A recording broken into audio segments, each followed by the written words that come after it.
মোৰ মৰমৰ ছাত্ৰ ছাত্ৰীসকল, আজি মই চতুৰ্থ শ্ৰেণীৰ অংকুৰণ পাঠ নং 5 পানী পাত্ৰীৰ কিছুমান প্ৰশ্ন উত্তৰসমূহ তোমালোকৰ ওচৰলৈ লৈ আহিছোঁ। ক, আমি পানী ক'ত ক'ত পাওঁ? আমি পানী নৈ, বিল, জান-জুৰি, নলী, নাদ, কুঁৱা, পুখুৰী আদিৰ পৰা পাওঁ। খ, পানীৰ বিভিন্ন ৰূপসমূহ লিখা। জলীয়, গোটা আৰু গেছীয়।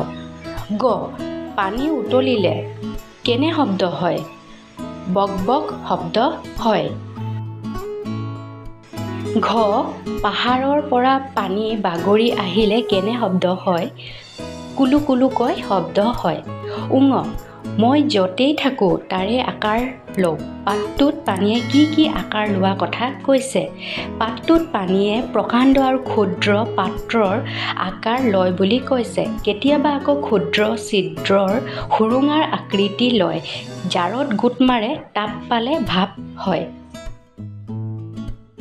প্ৰথম ছ, পানী ভাপ হৈ ক'লৈ যায়? পানী ভাপ হৈ আকাশলৈ যায়। দ্বিতীয় ছ, পানী বৰষুণ হৈ ক'লৈ নামি আহে?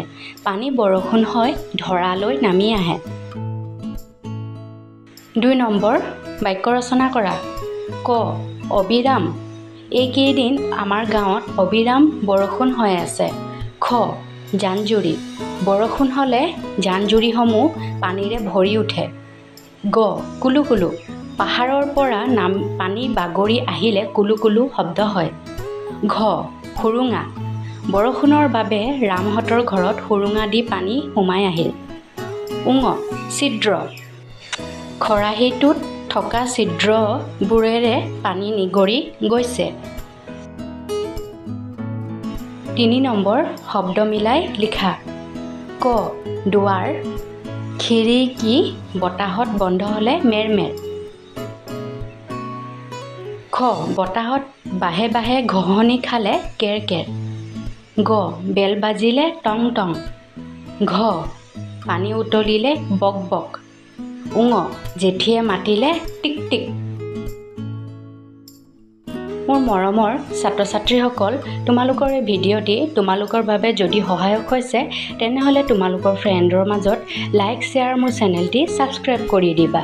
আৰু যিসকল আজি নতুনকৈও আহিছে তেওঁলোকে যাতে মোৰ চেনেলটি ছাবস্ক্ৰাইব কৰি দিয়ে। ধন্যবাদ।